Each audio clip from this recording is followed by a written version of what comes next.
Willie, how was it to see Pedroia get honored pregame, and what was that like to obviously, sounds like he's been kind of spending a little bit of time with the guys in and around the clubhouse. How was it just to have him on the field there and get the win tonight as well with him at 10? Dustin obviously is one of the faces of this program, so to have him back and be able to honor him for his career, necessary, I think, certainly for our program to honor him in a way that he represents this place.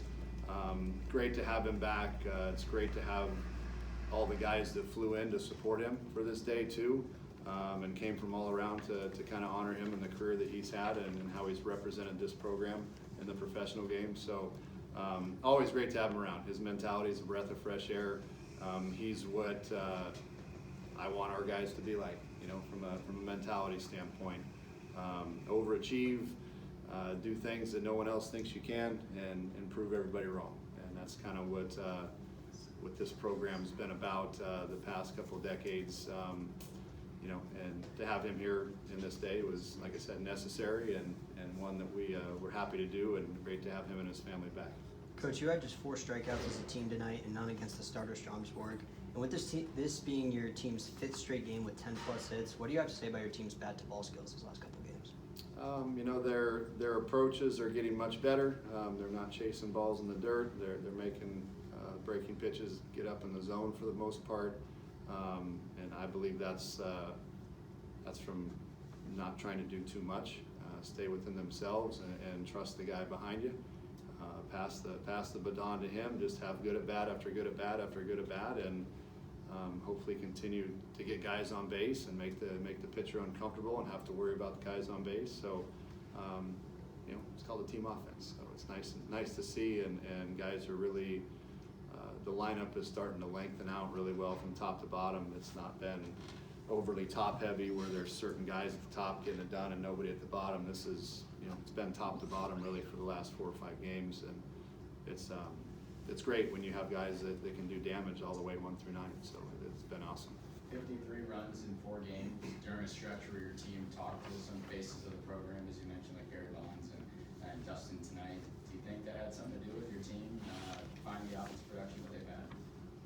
If that's the case, we'll find somebody else to come in here next week and maybe get Ethier to come down and talk to him, or somebody else, Calhoun or one of those guys too. So I think it certainly, for me as a coach, it certainly helps reinforce what we're talking about. That they, if there was any hesitation of what we're trying to preach, to hear some of the best in the game to ever wear the uniform preach the same stuff, it's kind of reassuring for us as coaches to know that we are teaching them the right stuff. It's just a matter of buying in, and I think these guys are doing it, and they're making some adjustments. They're seeing the results of making adjustments the right way and staying in the middle of the ballpark and hitting off the fastball. All those sort of things that we preach and talk about are starting to come to fruition. So, but the message to these guys is don't get off it. Keep going. We haven't done anything yet. We got to keep going and keep grinding and keep moving forward and continuing to get better. So, but I'm really proud of the way they've swung the bats and put together really quality at bats for the most part the past 5 or 6 games at least. Well, obviously the 2nd and the 7th innings were a little bit stressful for Kyle, but for him to get out of both of those, what did you see in that spot, and just what did you see from him? 73 strikes and 100 pitches and filling up the zone. You said it. 73 strikes out of 100. Didn't beat himself. Had 0 walks again. I think there's some kind of correlation to not walking anybody and not giving up a big inning. So, but what do I know? He just continues to, when he has his good performances, it's usually a result of pounding the strike zone, not beating himself. He did that tonight, outstanding. He did get in a couple of sticky situations, but he was able to keep his composure and just make pitches. And in big moments, you gotta trust your stuff and just make pitches, and he did. So very needed and very proud of the way he threw the ball. It was outstanding. Coach, you said last night that you wanted some more length out of your starters this weekend, considering what happened at Palo Alto last weekend. Kyle did that for you tonight, but especially because the offense was a little bit slower to get into its rhythm. Obviously had those 2 homers late to really put the padding on. But how important was it for Kyle to come out, get an early rhythm and give the offensive guys, some quick turnarounds? That's what we always strive for, to do that. The main thing was that Kyle did give us some length, give our bullpen a little bit of a breather. I actually thought our offense swung the bats really well early on. We just had a lot of hard hit balls at guys, so there were a couple chances to put up some big innings, but we did hit the ball really hard right at some guys. So I knew, had a suspicion that we were probably going to crack through against him sooner or later, as long as we kept putting together good at bats. And in the meantime, Kyle did his job. Got a lot of quick innings, got us off the field, get back to work offensively. That helps when you have a guy that's working in quick tempo and throwing a lot of strikes and keeping guys on their toes defensively. It helps an offense versus the alternative of falling behind every hitter and walking guys and just slowing down the momentum of the game. As a position player, I know kind of that can get frustrating at times, and it's much easier to play behind a guy that's working quick and down the strike zone. You said several times that you go off of whoever's available mentality per game. How big is it for Kyle to help you out in that, to have other guys be saved for tomorrow? And who are some guys that you're expected to potentially use that will be ready for hopefully the series sweep? Well, when you have a start like tonight that's 7 solid, you don't have to overextend guys out of the bullpen, and they're available tomorrow. Bod went 1, he's available tomorrow. Brock threw 6 pitches, he's available tomorrow. Webby threw 5 pitches, he's available tomorrow. We should have most everybody, if not everybody, from yesterday available tomorrow. So the length that a starting pitcher gives is invaluable when it comes to your bullpen health and keeping those guys fresh throughout the year, and let alone the weekend series. So I feel pretty good about who we can bring back tomorrow. We haven't even used Dougie yet this weekend, so imagine that. He's available tomorrow and feeling good. So I feel good about our situation tomorrow with our bullpen, and more importantly, I feel good that Tully's going to give us a good start, and we'll have options. So assuming that happens, we'll have plenty of options to go to. Coach, with Dustin being here, is there any specific parts of his game that you told your guys to emulate tonight? Mentality. Dustin was respectfully not the most talented guy in the world, but don't tell him that. He's made a living of proving people wrong for a long time, and I think that's a tribute to a lot of guys in here. You have, on the other end of the spectrum, you have a guy like Barry Bonds that talked to us the other day that, quite honestly, might be the most talented guy in the world. But there are 2 different ends of the spectrum, and they both are, arguably 2 of the most successful Sun Devils of all time that played a very long time and had a tremendous major league careers. But I obviously side, because I wasn't very talented, I side with the guys like Dustin, where it's like, man, we have to play with mentality, we have to play with a chip on our shoulder, and for most of those guys in there, they aren't Barry Bonds. So they have to play with that edge and that chip on their shoulder, the mentality to overachieve and do the little things right day in and day out. So I think if there's something you can take from his game, it's playing with the passion and playing with an edge every single day, and getting excited about proving people wrong, because that's kind of fun. Coach, can you just give a little bit more on how that mentality and how it's kind of played itself out in this program kind of fits into the "it takes no talent" kind of mentality or slogan that you gave at the beginning of the season? Well, I think with the parity across the board in college baseball, there's a lot of talented teams out there. What's going to separate you from everybody else?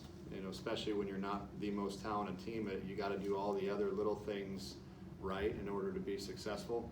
And sometimes it doesn't take Barry Bonds' talent. You can get it done with Dustin Pedroia talent, as long as you do all the other things that don't take the mentality, the being a good teammate, the work ethic, all that type of stuff. That's what's important. Whether you're talented or not, that's the stuff that is important, that's going to bring you to the next level. And so for us as a program, I believe for us to be successful long term, we're going to have to create a mindset and a mentality that comes to compete every day and packs a lunch pail, and let's go to work and do things that aren't common, for the most part. And people love to talk about working hard, but do you really like to work hard? Do you really like to go the extra mile? show me. So that's part of what we're trying to incorporate with the mentality with these guys. And I think for the most part, a lot of them are starting to understand that, yeah, we can get it done. And those guys, people that don't believe in us, fine. We'll prove them wrong. We'll just keep grinding and keep moving forward. Coach, it's been a long season, but after all the obstacles your team has faced, you're now just 2 games under 500, playing very well as the season gets to its most important games. What's the mentality you want in your team for a stretch run and a hopeful postseason appearance? Just go 1-0 every day. Come ready to play every day. Don't get ahead of yourself. I love the fact that, obviously I don't love the fact that we are under 500, but part of this is fitting, and the fact that a lot of people have written us off. Great, perfect, good for them. Don't come back when we're winning. So because we feel that it's us against the world, and we're going to keep that mentality regardless of our record being great or being poor. It's got to be us against the world, and for these guys finding that edge every day to come and compete hard every single day. And I think regardless of the outcome, that's the biggest thing I guess I've been proud of so far of these guys this year, regardless of numbers or stats or record, is that they come to play hard every single day. And we, again, may not be the most talented team out there. We get it. We're thin in a lot of areas, but these guys compete. And when you have a bunch of guys that are willing to compete, you can pull off something special. Coach, what did you, on the triple attempt by Campos early on in the game that brought in a run, but then to kind of have potentially the momentum kind of be seized there, clearing the base paths? First off, what do you think of the call? I personally thought he got his arm in there. And second, what did it mean for your team? Did they use that as momentum to kind of keep themselves back up? Because, the offense, like you said, the bats were swinging, and then they finally, towards the end of the game, actually got runs on the board. It was a big momentum, especially we don't like to make the first out at third base. We do preach that, don't make the first or third out at third base, but it was borderline tough call. I thought he was safe as well, but Campy thought he could make it. I thought he was in there and made the right call to go. But certainly we tried to take the positive that, hey, we just took the lead, we got an RBI, keep going, big deal. Like calls are going to go against you, so you can let it own you and bring you down, or you can say, on to the next one, let's go, just keep putting good at-bats together. So we tried to kind of rally that around that a little bit, and who cares? Next man up, let's go, next at bat. Forget about it. Bad calls are part of the game. That's part of, respectfully, bad calls are part of the game at times. That's something that still we have a hard time with, understanding that you can't let one call that might be borderline that goes against you affect your whole at bat or affect your whole game. You got to get over it. These guys are trying hard, and they're not out to intentionally stick it to you. It just, calling a game's tough, and making a bang decision on a fly is not easy. So those guys are out there trying to do their job the best they can, and I don't like our guys ever showing guys up, and I think they understand that. So clearly. But I think they're getting better at it. We're not there yet. We still have to get better in that department. Coach, you mentioned last night that Connor Davis, everybody. You mentioned last night that the lineup could look a little bit different. Slid Tobias into the DH spot today. He got an RBI after Rogers got his home run, double, that kind of performance last night. I mean, how much of a benefit is it to just slide guys in and out and they're ready to go? Well, I think you have to do that, and for me it's great because it gives me some flexibility to make some moves throughout the game and feel confident if I need to. But also, when you have options, it's a lot better than trying to figure out who you're going to put in there that might give you some production. So, to me, they're doing a great job of making my job difficult on who I'm going to put in the lineup every day, because there's a lot of guys that are deserving of being in there. Will arguably could have been in there again today. I think he would have matched up just fine against that guy today, but Toby's earned the right to be in there today, as well. So I just went with the left-right matchup.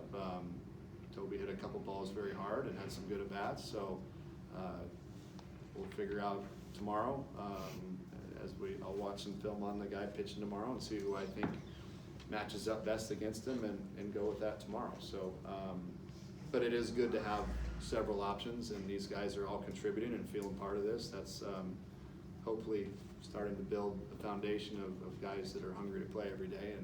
And for those guys that are playing every day, you better perform, and we got guys that are ready to perform. So that's competition's a good thing. Willie, Connor was talking about being aggressive at the plate, but in the fourth inning there was 3 straight at bats. Connor, Ryan, and Jacob each swinging at the first pitch. How do you kind of balance the swinging at the first pitch and being aggressive there, but also working counts and kind of the approach of that offensively? Well, I think there's a difference between swinging wildly and swinging aggressively. So we love our guys being aggressive. The fastball's over the plate. So if a guy's going to lay it in there, go ahead. We want him hacking. Or if sitting on breaking ball and he leaves it up, go ahead. Like, as long as you're sitting and have a plan of attack when you're up there, to me that's what's the important part. I have no problem swinging at first pitches as long as you have the aggressive thought process and you don't deviate from it. If you're going up sitting fastball and you swing at a slider in the dirt, I have a problem with it. It's like, use your head in that situation. I get it, you get fooled on occasion, but if you're big loopy curveball and you're swinging at it, then I got a problem. So if you're not sitting on that, there's no sense swinging at it.